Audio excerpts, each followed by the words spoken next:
Hello everyone, welcome back to the channel. Discuss करेंगे important questions जो रहेंगे C TET 2020 के लिए। पेपर 2 के लिए डिस्कशन है और जिसमें आज हम लोग गणित शिक्षण शास्त्र के बारे में स्टडी करेंगे, यानी कि मैथ्स पैडागोजी को आज हम डिस्कस करेंगे। और ये सेट नंबर 3 है मैथ्स पैडागोजी का सी टेट 2020 के लिए। प्रीवियस सेट देखने के लिए लिंक आई सेक्शन में और डिस्क्रिप्शन में मिल जाएगा आपको। टेलीग्राम चैनल पर आप लोग सब्सक्राइब कर सकते हैं, शिक्षा पूर्ण नौकरी को फॉलो कर सकते हैं। टेलीग्राम चैनल को जाकर ज्वाइन कीजिए और सब्सक्राइब कीजिए शिक्षा पूर्ण नौकरी को फॉर लेटेस्ट नोटिफिकेशन और अपडेट्स के लिए। तो स्टार्ट करते हैं अपनी आज की वीडियो और देखते हैं पहला मॉक टेस्ट जो रहेगा विज्ञान शिक्षण शास्त्र के लिए। क्वेश्चन नंबर 1 बोलता है, it is important to conduct mathematical recreational activities and challenging geometrical puzzles in the class such as. कक्षा में गणितीय मनोरंजनात्मक क्रियाकलाप तथा चुनौतीपूर्ण ज्यामितीय पहेलियां संबंधित क्रियाकलाप महत्वपूर्ण है, क्योंकि ऑप्शन पहला है वे विद्यार्थियों को उनकी गणित कक्षा की एक रूपता तथा दैनिक चर्चा के कारण होने वाली ऊब से बाहर लाते हैं। वे प्रतिभाशाली विद्यार्थियों को उचित अवसर प्रदान करते हैं। वे प्रत्येक शिक्षार्थी को स्नातक व विश्लेषणात्मक योग्यता के संवर्धन में सहायक हैं। वे गणित में कम सफल विद्यार्थियों तथा मंद गति से सीखने वाले शिक्षार्थियों में रुचि उत्पन्न करने में सहायक होते हैं। बताया भाई क्या इंपॉर्टेंट है, जो मैथमेटिकल हम एक्टिविटीज़ कंडक्ट कराते हैं, जो पजल्स देते हैं क्लास में, उसका क्या रोल है ये हमें बताना है। राइट आंसर आप करते रहिए, चैट में आपको रिप्लाई और मिलता रहेगा। तो इस क्वेश्चन का जो भी लोग राइट आंसर अगर ऑप्शन सी कर रहे हैं तो वो बिल्कुल करेक्ट है। वे प्रत्येक शिक्षार्थी और की स्नातक व विश्लेषणात्मक योग्यता के संवर्धन में सहायक होते हैं। इसका मतलब है कि जो एक्टिविटीज़ होती हैं वो हेल्प करती हैं एनहेंस करने में स्टूडेंट की स्पेशल एंड एनालिटिकल, जिसको हम बोलते हैं विश्लेषणात्मक को हम बोलते हैं analytical ability of every learner. यानी कि जो स्पेशल है जिसको हम बोलते हैं स्थानिक और विश्लेषणात्मक यानी कि एनालिटिकल, दोनों योग्यताओं को बढ़ाने में स्टूडेंट की लर्नर में इंपॉर्टेंट करती हैं ये एक्टिविटीज। तो ऑप्शन नंबर सी करेक्ट है क्वेश्चन नंबर 1 के लिए। आगे बढ़ते हैं, अभी क्वेश्चन नंबर 2 देखते हैं। From the unit of shapes the teacher asked the student to make draw any picture by using shapes. The objective that can be achieve through this activity is. आकृतियों की इकाई से अध्यापक विद्यार्थियों से आकृतियों के उपयोग की सहायता से किसी भी चित्र की रचना करने के लिए कहता है। इस क्रियाकलाप में निम्नलिखित में से कौन सा उद्देश्य प्राप्त किया जा सकता है, ये आपको बताना है। ऑप्शन नंबर ए है आपका नॉलेज यानी कि ज्ञान, बी कॉम्प्रिहेंसेशन समझ या बोध, सी क्रिएटिंग रचना या फिर सृजन, या डी एप्लीकेशन या फिर अनुप्रयोग। शेप्स का एक चैप्टर है, वहां से एक शेप का निर्माण, आकृति का निर्माण करने के लिए टीचर कहता है। तो इस चीज से क्या ऑब्जेक्टिव निकलता है, क्या उद्देश्य निकलता है, बच्चा क्या चीज सीखेगा वो आपको आंसर करना है। तो ये रहेगा हमारे पास आंसर नंबर सी। इस तरीके से इस एक्टिविटी से क्या सीखेगा, क्रिएटिंग रचना या सृजनात्मकता सीखेगा, क्योंकि वो एक नई आकृति का निर्माण कर रहा है, कुछ क्रिएट कर रहा है अपने आप से। ठीक है, शेप्स का चैप्टर है तो इसलिए यहाँ आ जाएगा ऑप्शन नंबर सी क्रिएटिंग, बिल्कुल करेक्ट आंसर रहेगा। अगले क्वेश्चन की ओर बढ़ते हैं। Question number 3, NCF 2005 state that mathematics teaching should MBS coherent and important. Here MBS refers to the achievement of. राष्ट्रीय पाठ्य चर्चा की रूपरेखा जिसको हम एनसीएफ कहते हैं 2005 में यह उल्लेख किया गया है कि गणित शिक्षण महत्वाकांक्षी, सुसंगत और महत्वपूर्ण होना चाहिए। तो महत्वाकांक्षी से तात्पर्य निम्नलिखित में से किसकी उपलब्ध है।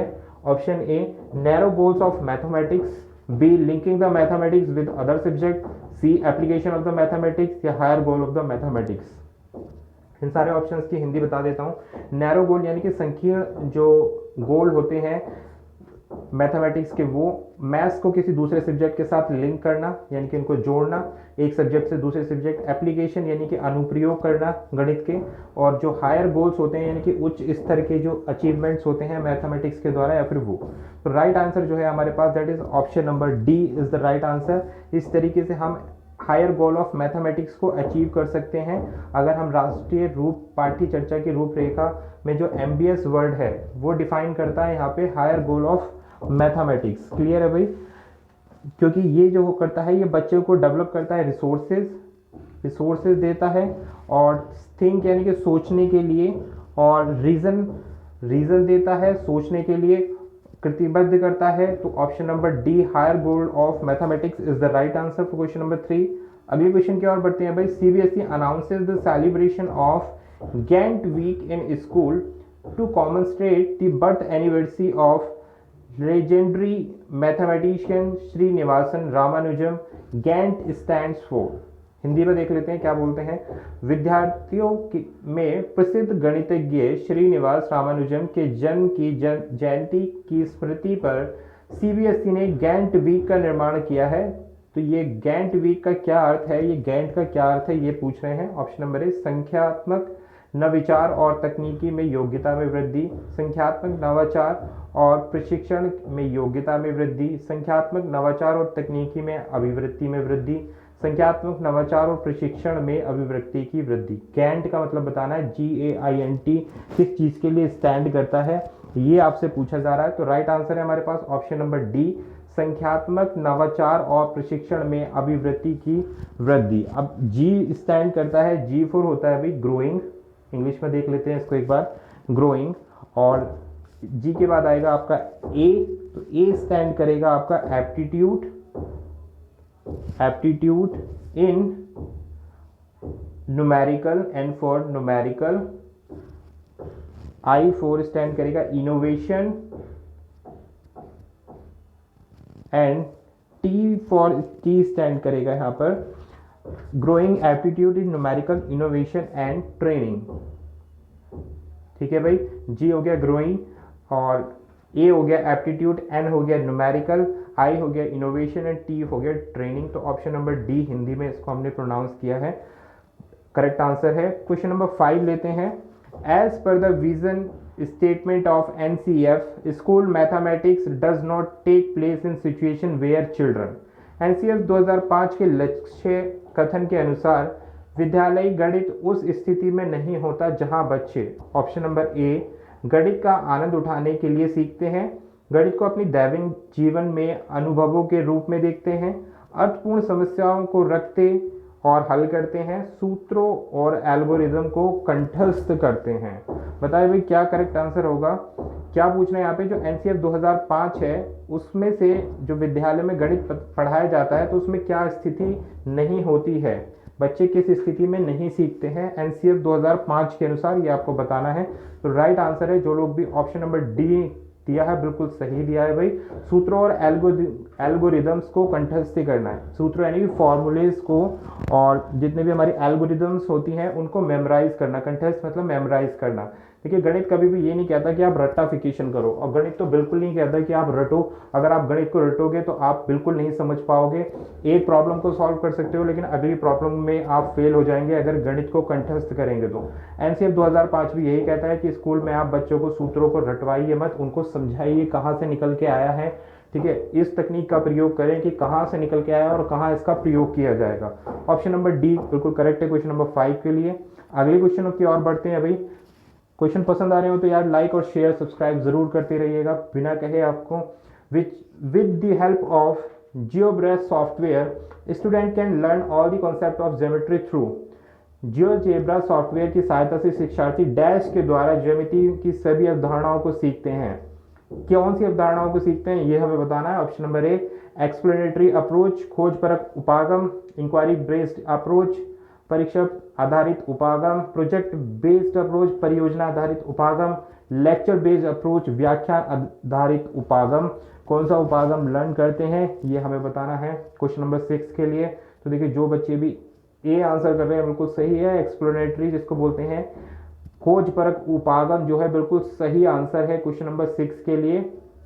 जो GeoGebra सॉफ्टवेयर होता है वो एक्सप्लेनेटरी अप्रोच को प्रमोट करता है, क्योंकि ये ऐसा प्लेटफॉर्म है, एक ऐसा मल्टी प्लेटफॉर्म है जो फ्री मैथमेटिक्स सॉफ्टवेयर प्रोवाइड करता है, जिससे कि ज्योमेट्रिकल टूल और ज्योमेट्री की ग्रोथ, जो ज्योमेट्री होती है हमारी उसमें उसकी ग्रोथ और उसको समझने के लिए GeoGebra सॉफ्टवेयर का इस्तेमाल किया जाता है। तो यहाँ से क्या होता है भाई, खोजपरक उपागम निकल के आता है।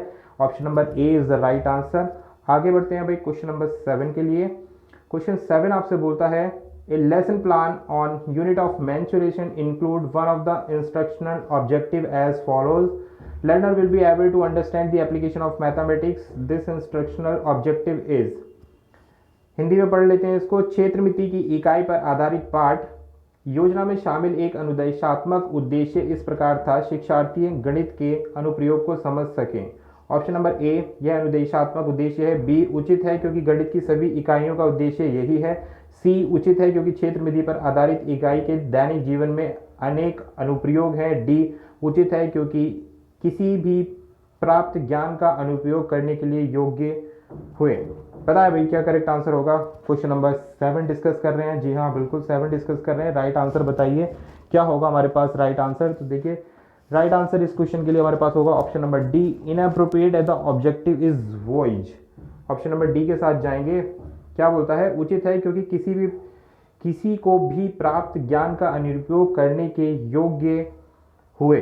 तो ठीक है, ऑप्शन नंबर डी हमारे पास करेक्ट जाएगा। क्वेश्चन क्या था? Learner will be able to understand the application of mathematics, the instructional objective is. इसका ऑब्जेक्टिव बताना था आपको ये सेंटेंस का, जो क्या बोलता है? योजना में शामिल एक अनुदेशात्मकता का उद्देश्य इस प्रकार है कि क्योंकि किसी को भी प्राप्त ज्ञान का अनुप्रयोग करने का योग्य होना चाहिए। तो ऑप्शन नंबर डी इसीलिए हमने ऑप्ट किया है क्वेश्चन नंबर 7 के लिए। आगे बढ़ते हैं भाई नेक्स्ट क्वेश्चन की ओर। The most appropriate tool to express the student of class 2 to plane figure its vertex and edge is. कक्षा 2 के शिक्षार्थियों का सरल आकृति, उसके लंबों और किनारों से परिचय कराने का सबसे उत्तम उपकरण क्या है? Option number A, geoboard. B, nets of 3D and 3D solids के nets. Option C, cubes. Option number D, black board surface, श्याम पट का तल। क्या एक सही चीज होगी जिसके थ्रू हम कक्षा 2 के विद्यार्थियों को सरल आकृति यानी कि शेप्स के बारे में बता पाएं और जो लंब होते हैं या फिर किनारे जो एजेस होते हैं उनसे परिचित करा पाएं? वो कौन सी विधि होगी? राइट आंसर करिए। क्वेश्चन नंबर 8 के लिए बताएं भाई क्या होगा आपके पास करेक्ट आंसर। तो देखिए जो इस चीज का नॉलेज देगी बच्चों को तो वो है हमारे पास जियो बोर्ड होता है, जिसके थ्रू से आप शेप्स यानी कि वर्टेक्स के बारे में बता सकते हैं, वर्टेक्स के बारे में बता सकते हैं, एजेस के बारे में बता सकते हैं, यानी कि ज्योमेट्री के जो भी शेप्स अगर आप पढ़ानी है बच्चों को तो आप जियो बोर्ड का इस्तेमाल कर सकते हैं। तो option number A is the right answer for question number 8। 9th question पर बढ़ते हैं। 9th क्वेश्चन बोलता है geoboard is an effective tool to teach. देखो जियो बोर्ड से रिलेटेड ही नेक्स्ट क्वेश्चन रखा गया है क्योंकि बहुत ही इंपॉर्टेंट है। यहाँ से जियो बोर्ड से कई सारे क्वेश्चन पूछे जाते हैं सीटेट में, तो पता होना चाहिए जियो बोर्ड क्या है। जियो बोर्ड किसके शिक्षण का एक प्रभावी साधन है? ए बोलता है आधारभूत ज्योमेट्रीय अवधारणाओं जैसे किरणें, रेखाएं या फिर कोण। किरणें का मतलब होता है जो लाइंस होती हैं हमारी, और कोण यानी कि एंगल्स जो होते हैं। बी, ज्यामितीय आकृति और उनकी विशेषताएं। द्विविमा और त्रिविमा आकृतियों में अंतर। द्विविमा का मतलब होता है 2D शेप्स और त्रिविमा का मतलब होता है 3D शेप्स। और ऑप्शन नंबर डी बोलता है भाई समिति की अवधारणाएं, कॉन्सेप्ट ऑफ सिमेट्री जिसको हम बोलते हैं। इसको मैंने इंग्लिश में डाल दिया है भाई, इंग्लिश में डालना पॉसिबल नहीं हो रहा था इसलिए मैंने हिंदी में डाला है यहाँ पर। तो आई होप आपको क्लियर हो गए होंगे सारे ऑप्शन। तो बताएं भाई जियो बोर्ड का किस चीज़ के लिए इफेक्टिव टीच किया जाता है जियो बोर्ड से? आंसर करें भाई।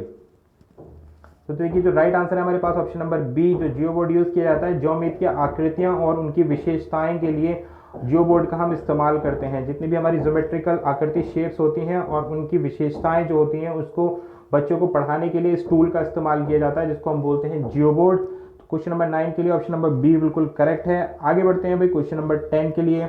The purpose of diagnostic test in mathematics is. गणित में एक नैदानिक परीक्षण का उद्देश्य क्या होता है ये बताना है आपको। Options are to know the gaps in children's understanding, to give the feedback to parents, to fill the progress report, to plan the question paper for the end term examination। बहुत ही अच्छा और इंटरेस्टिंग क्वेश्चन है और I hope easy भी है अगर आपको पता है कि डायग्नोस्टिक टेस्ट क्या होता है, और इसको हम पहले भी डिस्कस कर चुके हैं डायग्नोस्टिक टेस्ट को। तो राइट आंसर है क्वेश्चन नंबर 10 के लिए। बताया भाई क्या होगा? To know the gaps of children in learning, यानी कि ऑप्शन नंबर ए बच्चों to know the gaps in children's understanding, कि बच्चे को समझने में कहाँ पर कमी आ रही है, उन गैप्स को समझना क्या किस चीज़ के थ्रू पॉसिबल हो पाता है? डायग्नोस्टिक टेस्ट के थ्रू पॉसिबल हो पाता है। तो क्वेश्चन नंबर 10 के लिए ए बिल्कुल करेक्ट ऑप्शन है। अब बताएं कि एक लास्ट क्वेश्चन है हमारे इस वीडियो का या नहीं।